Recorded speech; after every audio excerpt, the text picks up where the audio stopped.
Ever wonder what happens when ants find food? Well, let's observe by watching how this red tropical fire ant colony deals with this freshly killed superworm. Nearby ants immediately begin to seize the superworm, stinging it in order to kill it, while also releasing a pheromone to let other ants of the same colony know that large prey has been found. In this case, the precrushed superworm isn't putting up much of a fight, so the ants appear relatively calm.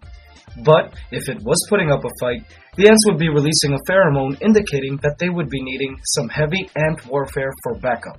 As the message of food outside begins to spread by way of the "we found food" pheromone, an initial team of ants head back into the nest to recruit fellow sisters to come help with the workload required to deal with the giant superworm.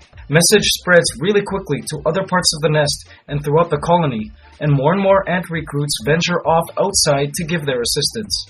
Interesting to note as well, only the oldest ants have the liberty to leave the nest. In the ant world, it's the senior citizens of the colony that leave the nest, while young workers remain inside the nest to care for the young, deal with nest cleaning and construction duties, and care for their queen.